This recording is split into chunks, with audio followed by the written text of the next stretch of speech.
Good morning and praise the Lord everybody. Hope you're all doing good with the grace of the Father. आप सबको प्रभु यीशु मसीह के पवित्र और जिंदा नाम से जय मसीह की। परमेश्वर आप सबको बहुत आयत से आशीष और बरकत दे। खुदा का धन्यवाद करते हैं आज इस सुंदर समय के लिए जो उन्होंने हम सबको दिया, और मेरा विश्वास है कि आप सब जन परमेश्वर की दया से खैरियत से होंगे। परमेश्वर ने आप सबको पिछले हफ्ते संभाल के रखा होगा। खुदा का धन्यवाद करते हैं आज इस सुंदर मौके के लिए कि परमेश्वर ने हमें दिया। बहुत सारे लोग आज इन दिन नहीं देख सके। Many people hadn't seen these days so far, but God is good. परमेश्वर अच्छे हैं, भले हैं। देखिए, हम किसी भी परिस्थिति में क्यों ना हो, परमेश्वर हमारे लिए हमेशा भला है। अगर हम विश्वास योग्य होते हैं उस तक पहुंचने के लिए, तो वो ईमानदार है हम तक पहुंचने के लिए। The question is that we have to reach to him. हमें परमेश्वर तक पहुंचना है। Amen. So प्रभु का धन्यवाद करते हैं। उन्होंने हमें पिछले बीते समय में अपनी बड़ी दया से और अपनी करुणा से हमें संभाले रखा, और मेरा विश्वास है कि आप सब भी परमेश्वर की पवित्र नाम में सलामत होंगे। So आज परमेश्वर के वचन से सीखने का फिर से नया अवसर है, क्योंकि कलाम कहता है कि अवसर को बहुमूल्य समझो क्योंकि दिन बुरे हैं। सच में दिन बहुत बुरे हैं। आने वाले समय में क्या होगा इसकी गारंटी कोई नहीं देता है। कई लोग जब प्रोडक्ट्स खरीदते तो कहते हैं कि ये प्रोडक्ट की गारंटी मेरी है, ये जो भी चीज है इसकी सबकी जो गारंटी है वो हम लेते हैं। आप चाहे बहुत सारी चीजों की गारंटी ले सकते हो, पर क्या आप किसी की जिंदगी की गारंटी ले सकते हो? क्या आप किसी की जिंदगी को बदलने के लिए, जिंदगी पर प्रभाव डालने की गारंटी दे सकते हो? बहुत सारे लोग ऐसे कहते हैं कि हम इस चीज की गारंटी लेते हैं, पर सच बात बताऊं कि गारंटी सिर्फ और सिर्फ प्रभु यीशु मसीह ही लेते हैं, किसी ना किसी की जिंदगी को परिवर्तित करने के लिए, एक नया जीवन देने के लिए। सिर्फ यीशु मसीह ही गारंटी लेते हैं कि वह ही कहते हैं कि भाई मैं ही सच हूं, जो मुझे जानता है वो आजाद होता है। सो अजीजों, किसी के कहने से कोई कुछ गारंटी का काम हो जाए ये बहुत रेयर है, बट सिर्फ और सिर्फ परमेश्वर का वचन ही गारंटी लेता है कि भाई अगर आप इस पर अपनी नींव बनाओ तो सच में आपकी जिंदगियों में, आपकी व्यक्तिगत, आपकी हर एक तरीके से परमेश्वर आपकी जिंदगी को बदलने के लिए ईमानदार है। सो अगर आज आप इस वचन को सुनना चाहते हैं तो अंत तक सुनिएगा, और आज का वचन बहुत ही इम्पोर्टेंट है सुनने के लिए कि परमेश्वर आज हमसे क्या बात करना चाहते हैं। परमेश्वर आपकी आंखें खोले, परमेश्वर आप पर रहमत करे कि आप प्रभु के पवित्र वचन से आज सीख सके कि आज परमेश्वर आपसे, मुझसे क्या बात करना चाहते हैं। बहुत इंपॉर्टेंट टॉपिक है आज भी, और आज वैसी प्रार्थना के विषय में वैसे नहीं सीखेंगे, कुछ अच्छी बातें सीखेंगे जो बहुत ही प्रेरणादायक होंगी, और परमेश्वर आप सबकी मदद करे, परमेश्वर आप सबकी सहायता करे कि प्रभु आपके आत्मिक जीवन को और मजबूत कर सके। आप सब जानते हैं कि हमेशा मैं MMB के ऑफिशियल पेज से ही लाइव आती हूँ एवरी संडे। टाइमिंग के इश्यूज की वजह से कई बार ऊपर नीचे हो जाता है, बट मेरा हमेशा एक मकसद रहा है कि परमेश्वर के पवित्र वचन से आपको वो सिखा सकूं जो मैं, जिसके लिए जवाबदेही भी हो सकूं। तो आप अपने आप को तैयार कर ले, अपने आप को मजबूत कर ले प्रभु के पवित्र वचन से सीखने के लिए, और प्रभु के राज्य के लिए आगे बढ़ने के लिए अपने आप को तैयार करें, क्योंकि आज समय है कि हम प्रभु के वचन को बड़ी गंभीरता से लें, क्योंकि समय बहुत ही खास है।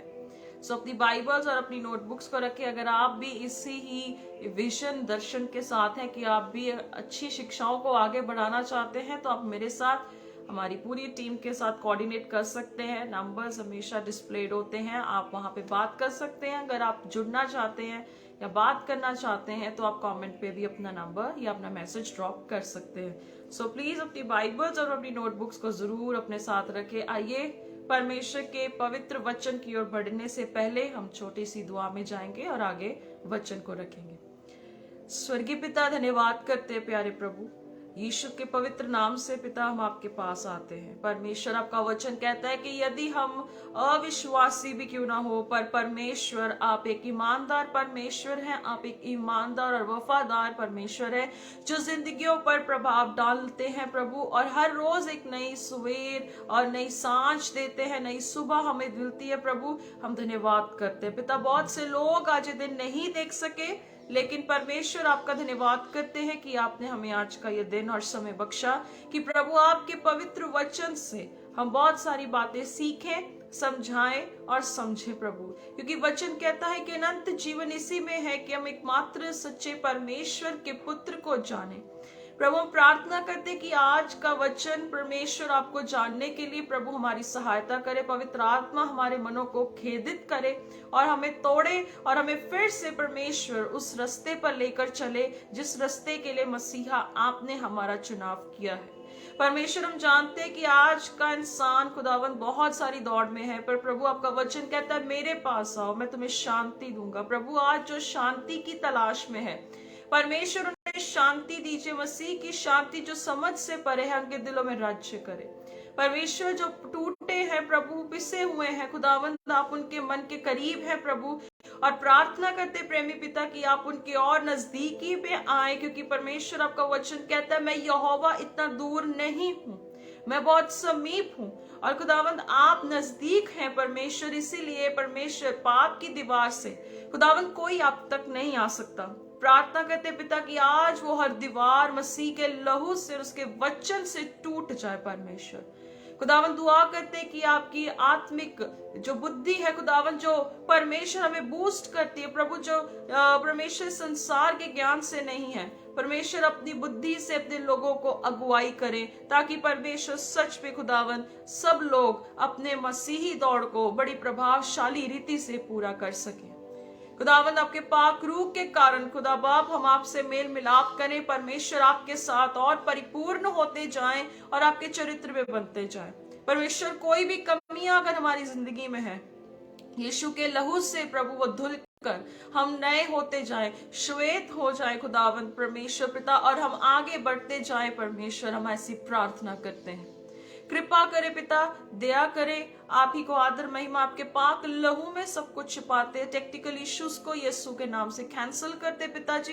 प्रार्थना करते हर एक साउंड सिस्टम को, एवरीथिंग परमेश्वर, हर टेक्निकल परमेश्वर, हर gadget we give to you father. परमेश्वर आपकी इच्छा से सब कुछ परिपूर्ण, परिपक्व और अच्छे से पहुंचने के लिए प्रभु सहायता करे। पाक रूह हमारी मददगार हो, ताकि हम वो छल की बात हमारे मुख से ना निकले, पर वो सही वचन लोगों तक जा सके, ताकि आज बहुत सारी जिंदगियां यीशु को अपना मुक्ति दाता मानकर प्रभु आगे बढ़ सके। जो आगे भी वचन को सुने खुदावंद उनकी आंखों को खोल, ताकि सच को जाने और सच उन्हें आजाद करे। We give you all glory and honour. हम आपको सारा आदर महिमा देते परमेश्वर, आप बड़े और हम घटते जाए। इन सारी प्रार्थनाओं को प्रभु यीशु मसीह के सामर्थी नाम से मांग लेते हैं। आमेन, आमेन, आमेन। प्रभु आपको आशीष दे, बरकत दे और प्रभु के लिए आगे बढ़ते जाए। प्रभु के नाम की स्तुति हो, और आप लोग जितने जन जुड़ रहे हैं प्रभु के साथ बने रहें। बिल्कुल बहुत इंपॉर्टेंट टॉपिक आज परमेश्वर सहायता करे कि आज आपको सिखा सकूं, प्रभु की इच्छा में आगे बढ़ सके। आज हम जिस बात पर गौर करने जा रहे हैं, जिस बातों पर आज हम चर्चा करने जा रहे हैं, बहुत इंपॉर्टेंट है कि हम आज समझें कि प्रार्थना, हम सब प्रार्थना करते हैं एवरी डे, एवरी मॉर्निंग, हर सुबह, हर शाम को, या कभी भी आत्मा अगुवाई करता है तो फास्टिंग प्रेयर्स में जाते हैं। जब परमेश्वर कहते हैं कि आप इस विषय में प्रार्थना करो तो हम प्रार्थना करते हैं। लेकिन आज के इस युग में, आज के समय में परमेश्वर कैसे हमारी जिंदगी में कुछ ऐसी चीजें देखना चाहते हैं जो हमारे व्यक्तिगत प्रार्थना के जीवन को भी बदलने के लिए काफी है। वो आगे आगे आगे हमें बढ़ाने के लिए काफी है। सिर्फ यहां तक ना रहे कि आप में बदलाव आए, पर ये देखे कि उन्नति भी हो, वो प्रार्थना है।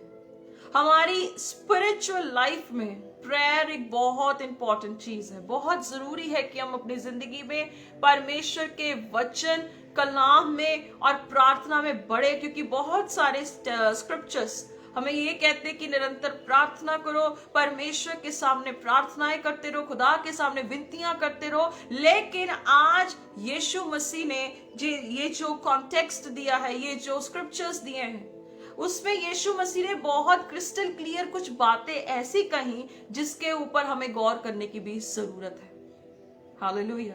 बहुत सारी ऐसी बातें हैं। देखिए, प्रार्थना करना, यीशु के नाम से प्रार्थना करना, यीशु के नाम से मौजूद होना, ये एक जो बाइबल के अकॉर्डिंग है, ये होना ही है, क्योंकि परमेश्वर अपनी महिमा किसी को नहीं देते और परमेश्वर अपने नाम को नीचे भी करना नहीं चाहते।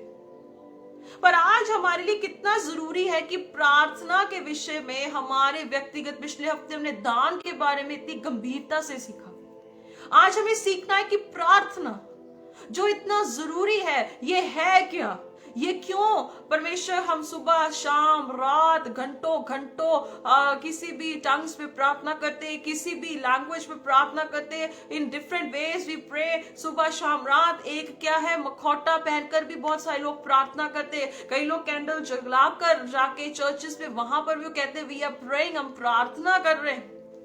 कई लोग क्या है कि अपने डिजायर्स के लिए कुछ भी सैक्रिफिशियली पहले ऑफर करके then they pray. But Jesus ने एक प्रेयर का सिस्टम, बहुत ब्यूटीफुल सिस्टम रखा है, बहुत खूबसूरत है परमेश्वर का तरीका प्रार्थना के विषय पे, प्रार्थना कैसे करनी है।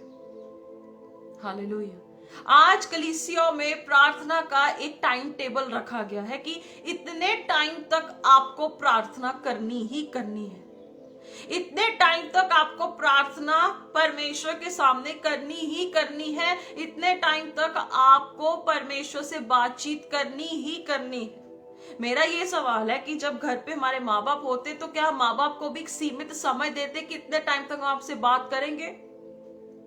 जब शारीरिक माँ बाप जो हमारे साथ रहते हैं, हम 24 घंटे उनके साथ बातचीत करते हैं, हम उनसे हास्य मजाक करते हैं या उनके साथ एक संगति करते हैं, तो आत्माओं के परमेश्वर के साथ हम लोग एक सीमा समय क्यों बांध देते हैं कि इतने समय तक आपको ही प्रार्थना करनी है, इतने समय तक आपको परमेश्वर के साथ बैठना है। ये एक अटेंडेंस क्लास नहीं है। परमेश्वर आपसे बात करना चाहते हैं, संगति करना चाहते हैं। ये एक प्रेम कहानी है, ये एक लव स्टोरी है एक इंसान और खुदा की, जो आज झड़ती जा रही है। और इसका वाजिब कारण ये है कि बहुत सारे सिस्टम्स ऐसे खड़े कर दिए गए हैं कि हम लोग अगर चाहने के लिए भी प्रभु के साथ समय बिताना भी चाहें, तब भी हम लोग अच्छे से समय व्यतीत नहीं कर पाते। मुझे याद है जब मैं भी एक चर्च में क्वायर में होती थी, तो मैं वहाँ पे वर्शिप के लिए होती थी, तो वहां पर ना हमेशा जो हमारा हेड होता था, टीम का लीडर होता था, वो हमें ये कहता था कि भाई आपने अपना टाइम मेंशन करना है कि आप कितने घंटे प्रार्थना करते हो और कितने घंटे तक आप प्रभु के साथ बैठते हो। इसीलिए तभी अगर आप प्रभु के साथ समय व्यतीत करते हो तो आप वहां पर स्टेज पे खड़े होकर वर्शिप कर सकते हो।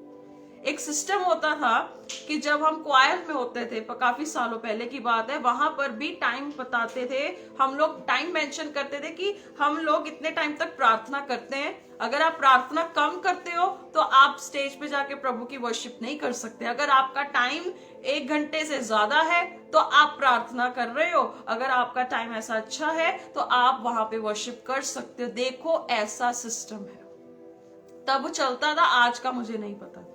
जब हम वहां पर क्वायर में होते थे, हमें कहा जाता था कि आपकी प्रार्थना इतने घंटे होनी चाहिए, आप समय का दशमांश प्रभु को दो।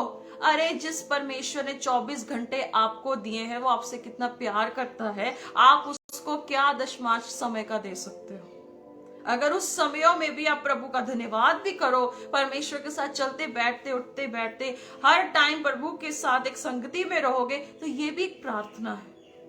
कहता निरंतर प्रार्थना करते रहो, क्योंकि आप निरंतर एक लड़ाई में होते हो। आप नहीं जानते, आपकी आत्मा एक लड़ाई में होती है। 24 घंटे आपकी लड़ाई लगी रहती है, तो क्या 24 घंटे में क्या आप परमेश्वर के साथ जुड़े नहीं रह सकते? आप चाहे दुनिया में चलते हो, पर दुनिया में परमेश्वर के साथ चलना ये बहुत बड़ा एक जिम्मा विश्वासियों के लिए बहुत बड़ी बात है। सिर्फ समय निर्धारित करके जो प्रार्थनाओं में बैठना, वो आपकी आत्मिक जंगों की जीत नहीं है। पर आपको पता, 24 घंटे युद्ध करते हो तो निरंतर आप जब प्रभु के के साथ प्रार्थना में बैठते हो तो सच में परमेश्वर आपको हर चीज में विजयी खुद बनाते हैं। हमें टाइम टेबल सेट करने की जरूरत नहीं है कि इतने टाइम तक हमें प्रार्थनाएं करनी है, और इतने अगर टाइम तक प्रार्थना करते हो तो प्रभु की सेवा कर सकते हो। प्रार्थना हमारी आत्मा को बूस्ट और पावर और स्ट्रेंथ देता है। अगर प्रार्थना के साथ परमेश्वर का वचन का अध्ययन है तो हम हर एक चीज पर विजय को पा सकते हैं, एक विक्ट्री को ले सकते हैं। क्योंकि आप पता है, आपको प्रकाशित वाक्य में लिखा है कि प्रभु यीशु मसीह के लहू अर्थात उसके वचन से हमें विजय मिलती है, उसके कलाम से भी विजय है। अगर प्रार्थना के साथ, आराधना के साथ, प्रार्थना के साथ वचन नहीं है तो प्रार्थना अधूरी है। जब आप प्रार्थना में बैठोगे, अगर वचन आपके दिमाग में नहीं है तो जब प्रभु के सामने बैठोगे, कौन सी भाषाओं से प्रार्थना कर रहे हो ये क्या मैटर करेगा। परमेश्वर आत्मा है और परमेश्वर वचन है। अगर वचन के साथ परमेश्वर के सामने प्रार्थना करोगे, आपको अपना मुकदमा रखने में आसानी होगी और परमेश्वर भी आपकी प्रार्थना का उत्तर देगा। क्योंकि कलाम में लिखा है कि धर्मी की प्रार्थना उसके लिए भावती है। He delights in the prayer of righteous. Hallelujah. इसीलिए बार बार कहा जाता है कि प्रार्थना के साथ अध्ययन बहुत जरूरी है, क्योंकि परमेश्वर वचन है, और जब परमेश्वर वचन है तो जब प्रार्थना में अगर वचन नहीं है तो प्रार्थना का फायदा भी क्या होगा। यीशु ने कहा मांगो तो दिया जाएगा, सब कुछ जीसस ने कहा मांगते हैं। अगर आगे पढ़ते हो तो अगर उसकी इच्छा में मांगते हैं, अगर वचन रखकर हम मांगते हैं कि पिता तेरे वचन में ये लिखा है कि तुम देने वाले बनोगे। परमेश्वर फिलिपियों 4:19 के अनुसार मेरी हर जरूरत को पूरा कर, ताकि परमेश्वर तेरा वचन जो कहता है गलातियों में उसकी 6 में वहां पे लिखता है प्रभु के विश्वासियों के साथ भलाई कर। प्रभु ये वचन तब पूरा होगा जब हम ऐसे वचन को रखने में स्टेप बाय स्टेप हम प्रार्थना में वचन को रखते जाएंगे। जब आगे हम देखते हैं नजात के लिए कोई शिफा चाहता है, यीशु मसीह के वचन में लिखा है कि मेरे कोड़े खाने से तुम क्या है चंगे किए गए। वचन में लिखा है पहला पतरस 2:24 में कि उसके कोड़े खाने से हम लोग क्या है चंगे किए गए हैं। यीशु का लहू हमारे लिए बहाया गया था। परमेश्वर जब हम प्रार्थना में जाते प्रभु यशायाह 53 में लिखा है कि आप उन्हें हमारा आपका मुख जो था प्रभु ऐसा कुचला गया कि पहचाना ना जा सके। जब हम परमेश्वर के सामने ऐसे मुद्दों को रखते हैं, क्योंकि परमेश्वर वचन है, तो क्यों ना परमेश्वर आपकी इतनी सी प्रार्थनाओं को भी सुनेगा। ऐसे टाइम टेबल सेट करने से कितना 1000 गुना अच्छा होगा कि हम वचन जो खुद परमेश्वर है उसको लेकर खुदावंत के सामने अपने क्या है मुकदमे को रखते हैं। Hallelujah. This is the definition of prayer. ये है एक्चुअल में प्रार्थना। प्रार्थना का मतलब ये नहीं है कि अगर समय सीमा निर्धारित होगा तो हम सेवकाई कर सकते। जब हम पढ़ते हैं यही बातों को आगे रखते, हम कहते हैं कई बार खुदावंद तूने मुझे चुना नहीं है, तूने मुझे ठहराया नहीं है क्या। परमेश्वर का वचन कहता है जब पहला यूहन्ना 2:27 में कि तुम्हारा अभिषेक किया गया कि तुम जाके काम कर सको। Everything is done. बस हमारा एक मेंटालिटी, एक सोच बन चुकी है, जैसे बड़े बड़े सेवकों के द्वारा ये टाइम टेबल सेटअप रखा जाता है कि भाई आप अगर ऐसे करोगे तो ऐसे होगा। क्योंकि मैंने भी इसे एक्सपीरियंस किया था, पर मैंने हर बात से बढ़कर ये देखा कि परमेश्वर प्रेम है, प्रभु प्रेम है और वो हमसे प्रेम करते हैं। और ये प्रेम कहानी है कि इंसान और खुदा की, और परमेश्वर तो हमारे साथ संगति कर हमें बदलने के लिए बैठे हैं। वो रेडी है पर हम रेडी नहीं होते। आइए परमेश्वर के वचन से देखेंगे, फिर आगे स्टेप बाय स्टेप बात करेंगे। मत्ती की इंजील book of Matthew chapter 6 verse 5। हम आगे से आगे स्टेप बाय स्टेप हर एक चीज को स्टडी करते रहेंगे परमेश्वर के पवित्र वचन से। हालेलुया। अपनी बाइबल्स और नोटबुक्स में भी आप देख सकते हो, लिखा है मत्ती की इंजील book of Matthew chapter 6 verse 5। वचन में देखते हैं क्या लिखा है। जब तू प्रार्थना करे, सबसे पहले यीशु मसीह ने कहा है जब तू प्रार्थना करे। परमेश्वर का पहला पॉइंट है जब तू प्रार्थना करे तो कपटियों के समान ना हो। पिछले हफ्ते हमने दान के विषय में सीखा था, कहते कि तू क्या है जब तू दान करे तो कपटियों की तरह दान मत करी। अब जीसस ने फिर से यहाँ पे बात कही, जब तू प्रार्थना करे तो कहता कपटियों की तरह नहीं, क्योंकि लोगों को दिखाने के लिए आराधनालयों में और सड़कों के मोड़ों पर खड़े होकर प्रार्थना करना उन्हें अच्छा लगता है। आपको पता है यहूदियों में एक प्रथा होती थी उस समय में, जब कभी भी वो क्या है 3 समय सुबह दोपहर को उनकी फिक्स्ड रूटीन थी कि वो प्रार्थना करते ही करते थे। शाम को अक्सर कई बार वो अपने कामों को करने के बाद प्रार्थना, और क्या करते थे वो लोग कि अपना कामकाज छोड़कर ऊंची ऊंची प्रार्थनाएं करते होते थे। उनका एक प्रथा थी वहां पर यहूदियों में ये चलता था कि वो ऊंची ऊंची प्रार्थना करते थे, ऊंची ऊंची चिल्ला चिल्ला के प्रार्थना करते थे, अपना कामकाज छोड़ के जो वो मर्जी कर रहे हैं। उनका रूटीन था, अगर टाइम फिक्स है कि इस टाइम तक प्रेयर करनी है, ऊंची ऊंची प्रार्थनाएं करते थे, ऊंची ऊंची आवाज से दुआ करते थे। पर यीशु मसीह ने यहां पर एक सिस्टम चेंज कर दिया। कहते जब तू प्रार्थना करे तो कपटियों की तरह प्रार्थना मत कर। परमेश्वर को दिखावटी लोग पसंद नहीं है। रात भर प्रार्थना की हो, सुबह भर प्रार्थना की हो, अगर दुनिया को दिखा दिखा कर कि मैं रात भर प्रार्थना करता रहा जी, मैं रात भर प्रेयर में था, 0। मैं दिन भर प्रार्थना में था, 0। मैं रात को 2:30 बजे उठ के प्रार्थना कर रहा था, 0। आप दिखावटी इंसान को दिखाने के लिए ऐसी बातें क्यों बोलते हैं कि भाई मैं इतने समय तक प्रार्थना करता हूं? ये प्रार्थना का जीवन आपका और पिता का एक प्रेम संबंध है। This is a very beautiful relation. ये बहुत खूबसूरत रिलेशन है। आपको इसको जितना गुप्त रख सकते हो उसे गुप्त रखा करो। हालेलुया। क्या आप किसी को अपने पापों को खुल्लम खुल्ला इकरार करते हो कि मैंने ये पाप किया था? कभी नहीं करोगे। आप पिता के सामने गुप्त में अपने पापों का अंगीकार करते हो। तो इसी रीति से प्रार्थना का जीवन हमारा कपटियों की तरह नहीं पर गुप्त में होना चाहिए। गुप्त में हमारे और हमारे परमेश्वर को पता होना चाहिए कि हमने कितना समय दिया है। आप चाहे 3 घंटे प्रार्थना में बैठे हो सकता है सिर्फ 15 मिनट आपका ध्यान प्रार्थना में और बाकी सारा समय कहीं और हो। परमेश्वर हर चीज जानते हैं। लिखा है कपटियों की तरह नहीं, सड़कों पे, मोड़ पे, कहीं कहीं पर खड़े होकर उनको बड़ा अच्छा लगता है कि भाई हम प्रार्थना कर रहे हैं। हर संडे ऊंची ऊंची आवाज से प्रार्थना करते हैं। और क्या है, माइक पर खड़े होकर ऊंची ऊंची आवाज से चिल्ला चिल्ला के प्रार्थना करते हैं। भाई यीशु सीधी बात कहते हैं कि आपको दिखावटी खोरों की तरह बनना भी नहीं है जो ऊंची ऊंची प्रार्थनाएं करते हैं। वो तो इंसान को खुश करने के लिए कि बारी सुनी जाती है, भाई हम ऊंची ऊंची प्रार्थना करते हैं। कहता मैं तुमसे सच कहता हूं कि वे अपना प्रतिफल पा चुके हैं। My goodness. पहले दान के विषय में था कि अगर आपने लाखों के दान दिए, अगर आपका खुल्लम खुल्ला उसको बताया जा रहा प्रतिफल पा लिया। ऊंची ऊंची आवाज से चिल्ला चिल्ला कर प्रार्थना करना हो तब भी प्रतिफल पा लिया। यीशु मसीह इतने ज्यादा सेंसिटिव है, इतने नाजुक है कि भाई प्रार्थना करनी है तो कैसे करनी है। यीशु कहता परंतु जब तू प्रार्थना करे, कहता जब तू प्रार्थना करे। पहले बात सबसे पहले कहा है कि भाई अगर परमेश्वर के सामने आना है तो हमें सच्चे मन से आना है।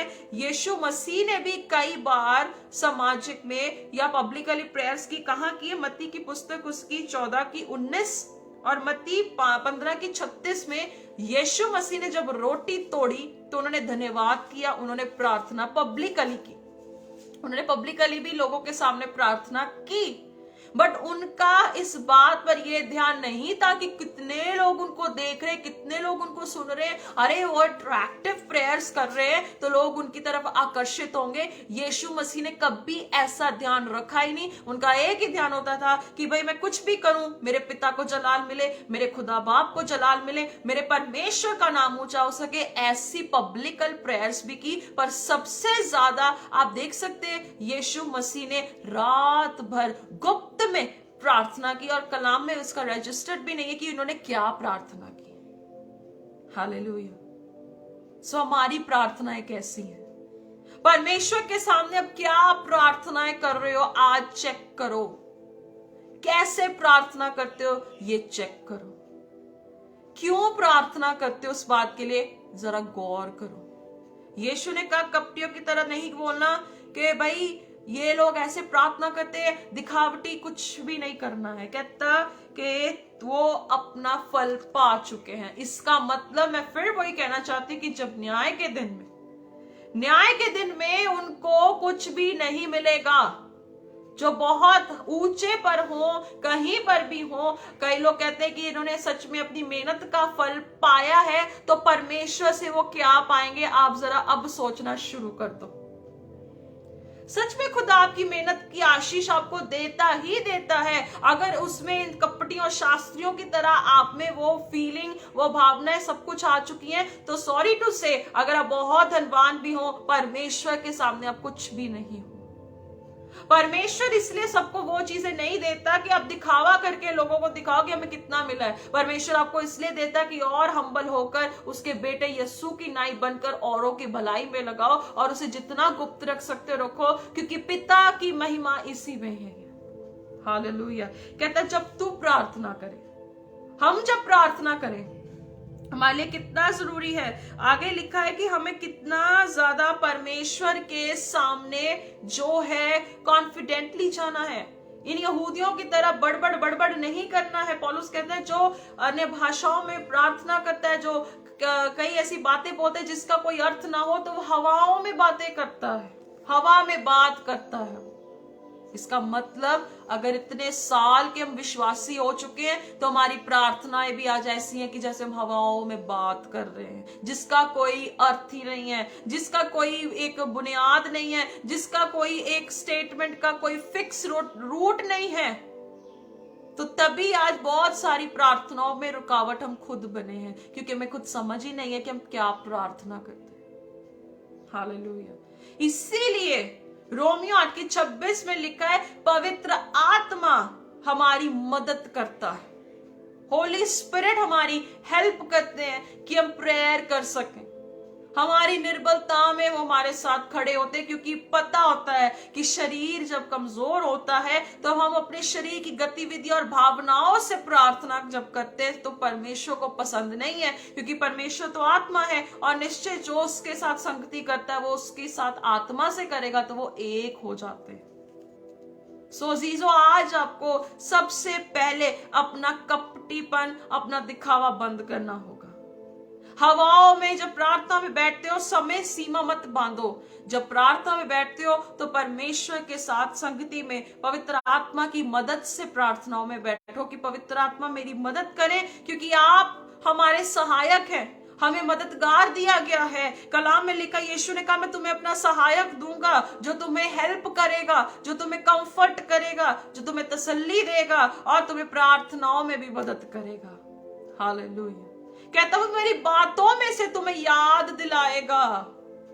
तो हम वो यीशु की बातों से याद दिलाना तो दूर, हमें वचन का एक रेफरेंस अगर अच्छे से याद हो जाए तो वो भी बड़ी बात है, क्योंकि कई लोगों को रेफरेंस याद नहीं रह पाता। कई लोग प्रार्थनाओं में कुछ ऐसे ही प्रेयर्स करते रहते हैं, पर हमें प्रेयर लाइफ को थोड़ा डिफाइन करना पड़ेगा, आज उसको परिभाषित और उसको एक प्रॉपर स्केल देना पड़ेगा। अगर आप चाहते कि प्रभु आपकी सुने, परमेश्वर आपकी सुने, तो आपको आज अपनी प्रेयर लाइफ को एक सिस्टम में लेकर आना पड़ेगा, उसे एक आकार में लेकर आना पड़ेगा, उसे एक अच्छा सा, हमें प्रभु के सामने एक खुशबू की तरह हमारी दुआएं पहुंचे, हमें इस पर बहुत गौर करना होगा।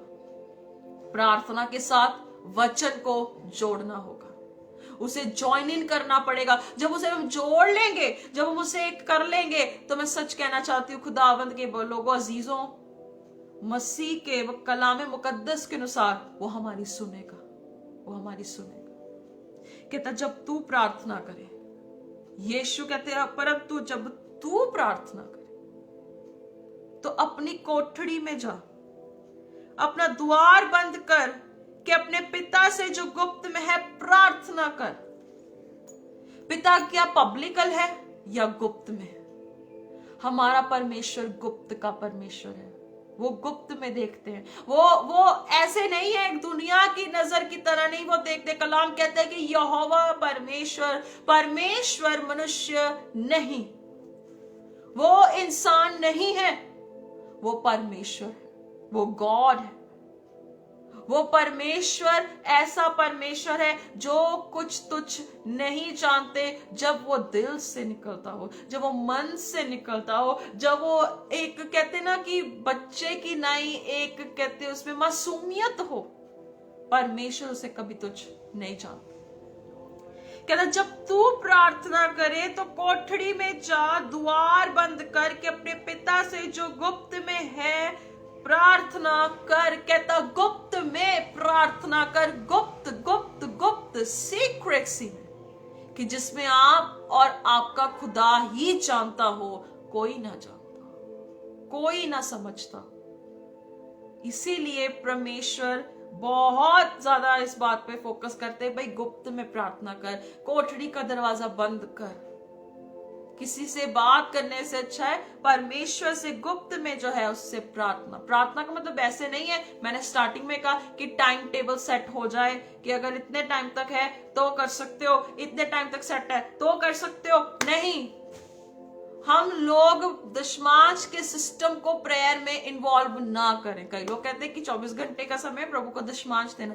फिर पौलुस कहते हैं निरंतर प्रार्थना करते रहो, निरंतर निरंतर। प्रेयर वो नहीं है जो हम बैठते ही रहे, उठते बैठते चलते फिरते कहीं पर भी क्यों ना हो प्रार्थना प्रभु से कर सकते हैं। गुप्त में कई बार आवाज नहीं निकलती, पर अंदर से दिल से जो दुआ निकलती है, मन से जो होता है, वो भी प्रभु को भावता है। हालेलुया। कहता है जब तू प्रार्थना करे कोठड़ी में, अपने उस सीक्रेट प्लेस पे जाओ, मन के उस सीक्रेट प्लेस पे जाओ जहां पर परमेश्वर आप हो और कोई भी ना। कहता प्रार्थना कर, तब तेरा पिता जो स्वर्ग गुप्त में है देखता है तुझे प्रतिफल देगा। कहता तेरा पिता जो गुप्त में है, तुझे देखता है, वो तुझे फल देगा। क्या ऐसा फल आप परमेश्वर से चाहते हैं, या ऐसा फल चाहते हैं जो थोड़े समय के लिए आपको खुश कर देगा, और परमेश्वर के पास जब जाओगे प्रभु से मांगोगे, प्रभु मुझे परमेश्वर से आप क्या प्रतिफल चाहते हैं, कि यहां तक का प्रतिफल चाहते कि वहां तक का चाहते हैं। कलाम में लिखा है कि उसकी खोज करते रहो, सब चीजें आपके पीछे पड़ के आपको मिल जाएंगी। ये मेरे पर पहले बात आती, फिर आप तक आती है। पहले मुझ पर लगती है, फिर आप पर लगती है। परमेश्वर कहता है कि भाई पहले गुप्त में जा, प्रार्थना कर। और मैं आपको बताना चाहती हूँ कि प्रार्थना सिर्फ चीजें मांगने के लिए नहीं है। प्रार्थना जब आप करते हो, सबसे पहले वचन में से एक बात देखेंगे, इब्रानियों की पुस्तक, I think so, book of Hebrews chapter 4 verse 16।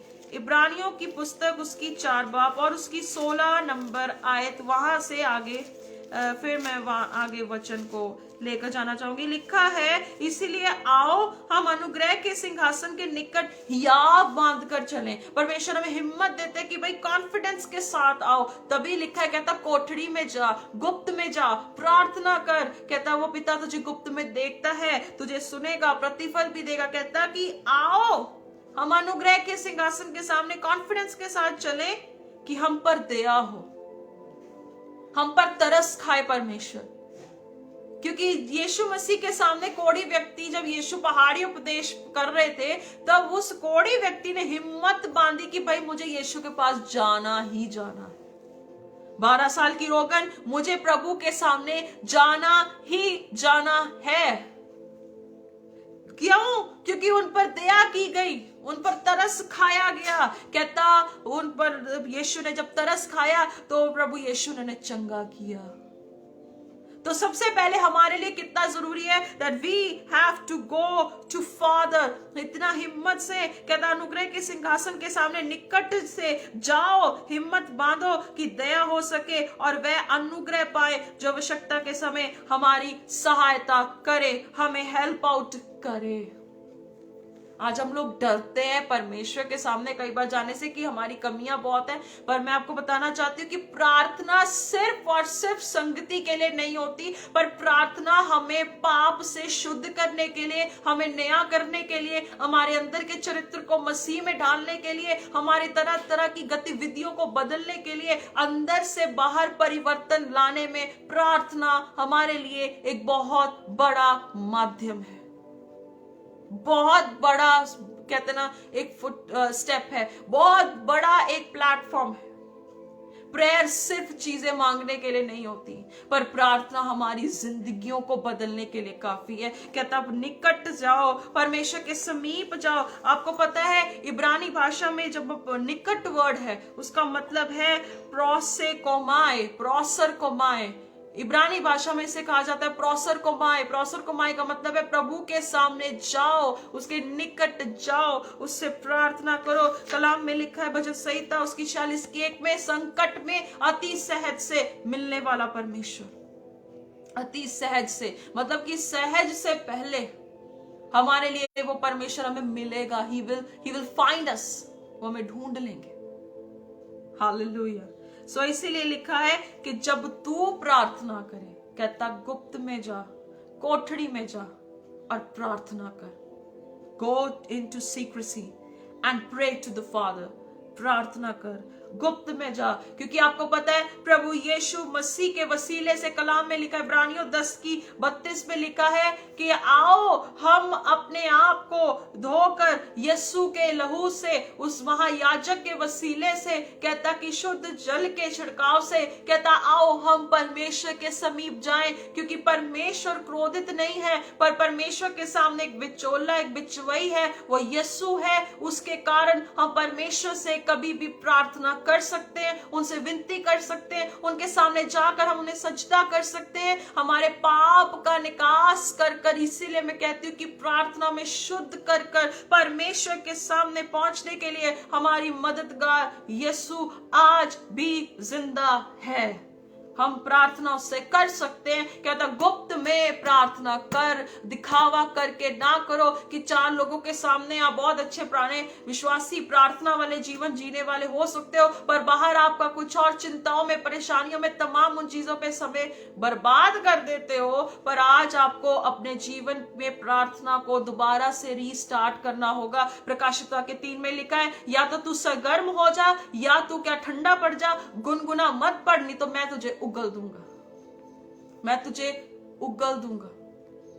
आप पर आज फैसला है कि आपको क्या करना है। ठंडे पड़कर बस चर्च में खड़े होकर वर्शिप करके, बैठ के, घुटने टेक के, ठंडे पड़कर प्रार्थना करने से अच्छा है गर्म होकर, पैशनेट होकर। पौलुस कहता है मसीह का क्रूस का जो वो है, वो ध्यान मुझे विवश करता है कि मैं प्रभु के सामने क्या है अपने घुटनों को टेक सकूं। वो मुझे मजबूर करता है कि मैं प्रभु का काम कर सकूं। ऐसे सरगर्म होने के कारण को कलाम से ढूंढो कि क्यों परमेश्वर मुझे कहता है कि भाई तुझे गर्म होना है, तुझे पैशनेट होना है। और मैं कहना चाहती हूँ कि कलाम के मानने अनुसार कि यही कलाम आपको ऐसा मजबूर करेगा कि आप परमेश्वर के सामने सरगर्म होकर उससे प्रार्थना करो और परमेश्वर खुद आपकी सुनेगा।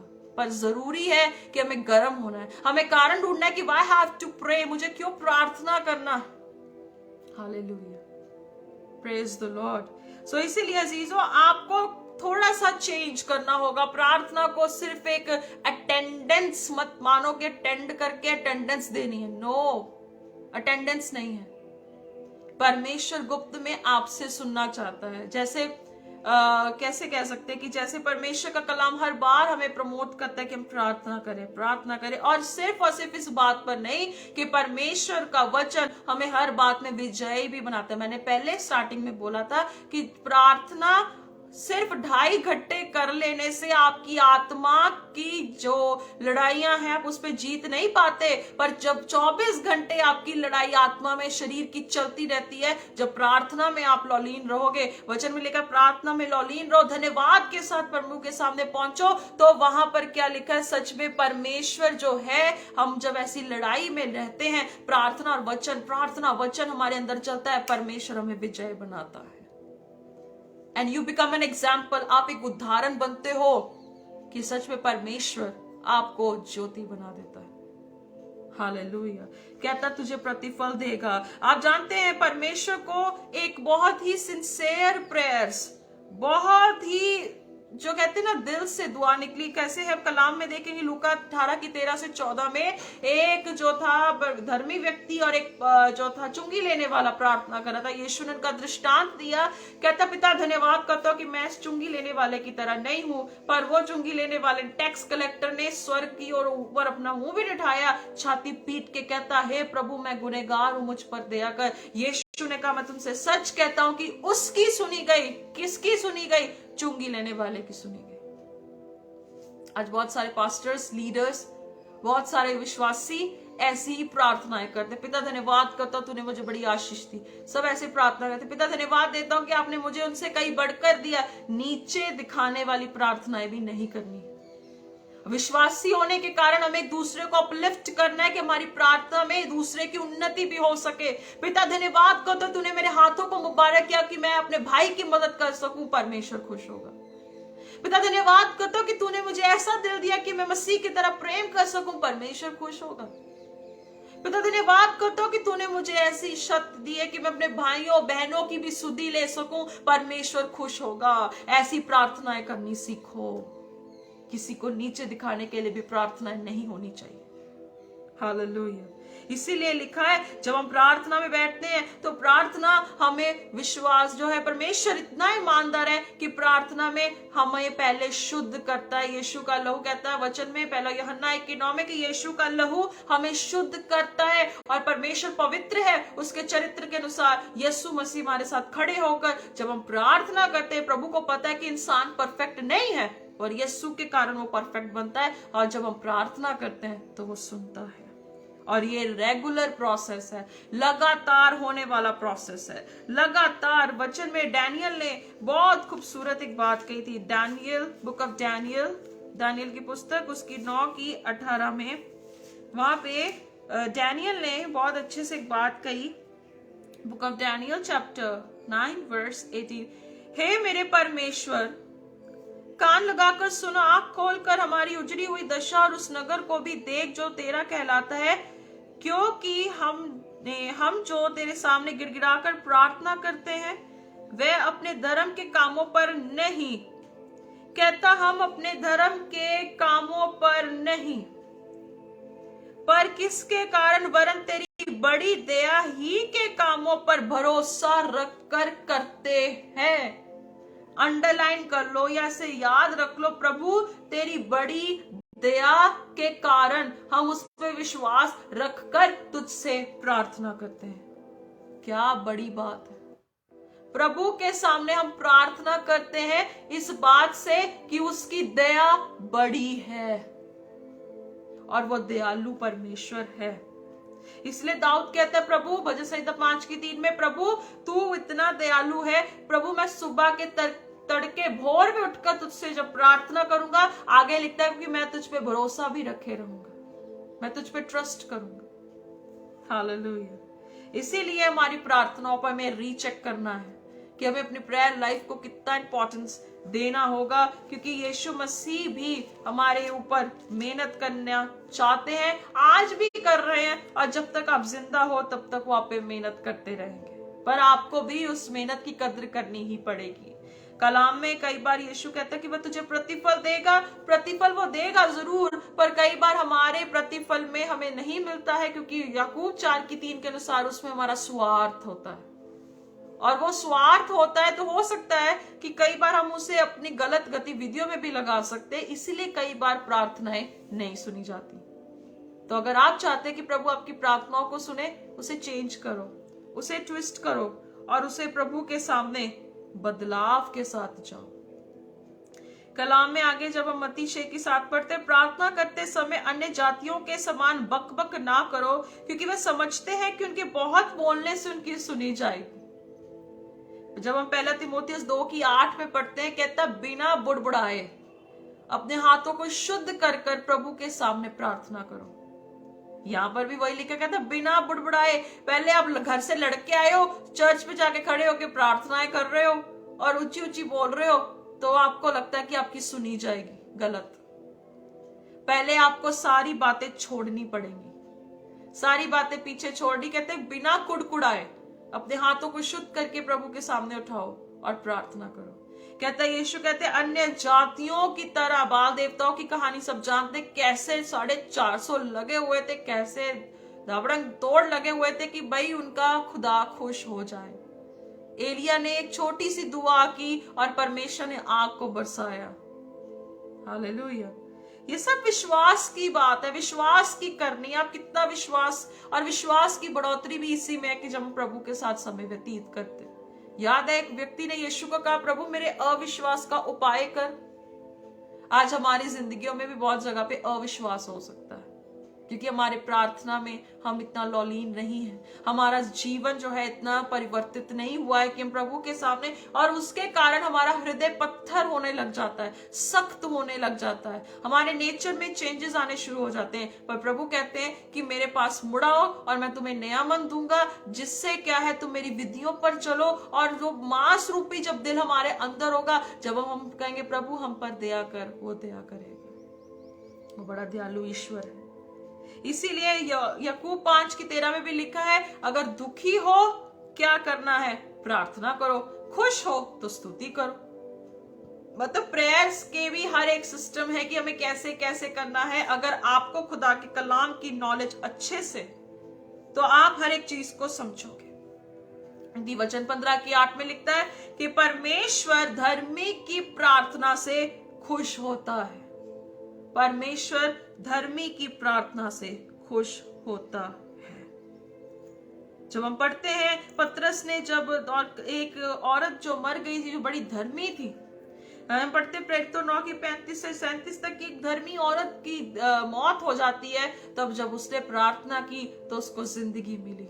ये विश्वास और परमेश्वर के साथ हमारा कैसा संबंध है वो हर एक चीज को निर्भर करता है, हर एक चीज हर एक बात पर निर्भर करता है आपकी जिंदगी में कैसे होगा। इसीलिए अजीजों हमें ऐसे अन्य जातियों की तरह बकबक नहीं करना है, हवाओं में बातें नहीं करनी है। हमें अपने सिस्टम को, प्रेयर को चेंज करना है। और टाइम टेबल से कहीं बढ़कर अगर प्रभु से आप प्यार करते हो तो प्रभु के साथ टाइम टेबल की कोई सीमा संबंध नहीं है कि आप इतना समय दोगे तो प्रभु सुनेगा। ना जी ना, वो आपको 24 घंटे सांस दे रहा है, आपको आहार दे रहा है, आपको सब कुछ दे रहा है। तो वो परमेश्वर जब आपके साथ सीमाएं नहीं बांधता, तो आप भी परमेश्वर के साथ व्यक्तिगत सीमाएं मत बांधो। Don't limit God. परमेश्वर को सीमित मत करो, परमेश्वर को अपनी जिंदगी में काम करने दो। यीशु कहते हैं कि इसलिए तुम उनके समान ना बनो, क्योंकि तुम्हारा पिता तुम्हारे मांगने से पहले ही जानता है कि तुम्हारी क्या क्या आवश्यकता है। इसीलिए यीशु ने पहले सिस्टम दिया कि इतना बुड़बुड़ बुड़बुड़ करके प्रार्थना कर ली, उसके बाद आपको लगता है आपकी सुनी जाती है। ऐसा नहीं होना चाहिए। कहता तुम उनकी तरह नहीं बनना है। तुम्हारे पिता को पहले पता है कि तुम्हें क्या चाहिए, पर सिस्टम आता है कि आप परमेश्वर के सामने कैसे मांगते हो, आपका सिस्टम क्या है, उसे रिवाइज करो। और अन्य जातियों और कपटियों शास्त्रियों की तरह मत बनो कि लगता है कि उनकी बड़ी बड़ी अन्य अन्य भाषाओं में, तरह तरह की बातों में बड़बड़ करने से उनकी प्रार्थनाएं सुनी जाती। नो, चिल्ला चिल्ला कर ऊंची ऊंची आवाज से प्रार्थना करने से, अरे परमेश्वर इतना बहरा नहीं है कि वो सुन ना सके। He is not deaf God. वो सुनता है, पर ऐसे सुनता है जैसे ऊपर लिखा है, द्वार बंद कर, गुप्त में है प्रार्थना कर, अपनी कोठड़ी में जा प्रार्थना कर, अपने मन की कोठड़ी में जाके प्रार्थना करो। जब लगता है कोई नहीं सुनता तब प्रार्थना करो, घुटने टेक कर प्रार्थना करो। अजीजों वो सुनता है। कहता तुम्हारे मांगने से पहले वो जानता है कि तुम्हें क्या चाहिए। हम लोग ऐसे होते हैं कई बार चिंताओं में, कई बार हमें लगता है कि हमारी सुनी नहीं जाती, बट परमेश्वर सुनते ही, हियर्स आवर प्रेयर्स। इसीलिए कहता अब तुम पहले ऐसे प्रार्थना करो, हे हमारे पिता तू जो स्वर्ग में है। कहता हे हमारे पिता तू जो कहां है, स्वर्ग में है, तेरा नाम पवित्र माना जाए, तेरा नाम पवित्र माना जाए। कहता हे हमारे पिता। जब आप पढ़ते रोमियो 8:15 में, प्रभु ने हमें लेपालकपन की आत्मा दी है जिसमें हम उसे पिता कह सकते हैं। क्या बात, we can call him dad, our father. हे हमारे पिता। परमेश्वर तो कहते ही कहते हैं। यहां पर देखो लिखा है, हे हमारे पिता तू जो स्वर्ग में है, तेरा नाम पवित्र माना जाए। फिर कहता है तेरा राज्य आए। अब इस पे पहले आता है कि प्रभु तेरी इच्छा जैसे आसमान में पूरी होती है जमीन पर हो। हमारी प्रार्थनाएं रखने से पहले परमेश्वर की इच्छा को रखते हैं, तो परमेश्वर हर एक चीज को हमारी भलाई के लिए उत्पन्न भी करना शुरू कर देते हैं। हमारे मांगने से पहले जब हम कहते हैं प्रभु तेरी ही इच्छा पूरी हो, तो वो हमारे अंदर सुकून, एक उम्मीद जागृत करता है कि जब परमेश्वर हमारे लिए करेंगे तो सच में परमेश्वर हमारे लिए भला ही करेंगे। कहता हमारे दिन भर की रोटी, हमारी रूह की खुराक हमें दे। कहता इस प्रकार जैसे हम अपने अपराधियों को क्षमा करते, जैसे हम किसी के कर्जे को माफ करते हैं, जब हम किसी कर्जदार का कर्ज माफ कर देते हैं, जब पता है कि एक समय पर इसने हमसे कर्जा लिया, उसे माफ कर देते हैं। कहता जैसे हम उनको माफ करते, प्रभु तूने भी शायद हो सकता है परमेश्वर हमारे पापों का कर्ज रखा हो, परमेश्वर हमें भी माफ कर, हमारे गुनाहों को माफ कर, परमेश्वर हमारे हर एक कर्जे को माफ कर, क्योंकि यीशु मसीह हमारा क्या बना, मसीहा वो कफारा बना जिसने हमारे सारे कर्ज को उतार कर प्रभु तेरे सामने अपने लहू को चढ़ाया, और आज भी वो सैक्रिफिशियली हमारे लिए खड़े हैं, हमारे लिए विनती करते हैं, हमारे लिए प्रार्थना करते हैं, प्रभु हमारे भी गुनाहों को माफ कर। आमीन। कहता जिस प्रकार, और हमें परीक्षा में ना ला, हमें बुराई से बचा। यीशु की दुआ को याद करो, कहता कि इन्हें दुष्ट से बचाए रख, इन्हें दुष्ट से बचाए रख। और यीशु भी यहाँ कहते हैं हमें परीक्षा में मत लाओ, प्रभु हमें दुष्ट से बचा, बुराई से बचा, क्योंकि राज्य तेरा ही है प्रभु, महिमा तेरी है, पराक्रम भी तेरा ही है। ऐसे प्रार्थनाओं का सिस्टम होना चाहिए। लाखों हजारों लोग पागलों की तरह ऊंची ऊंची आवाज से प्रार्थना करते, चिल्ला चिल्ला कर प्रार्थना करते, लोट पोटो के प्रार्थना करते।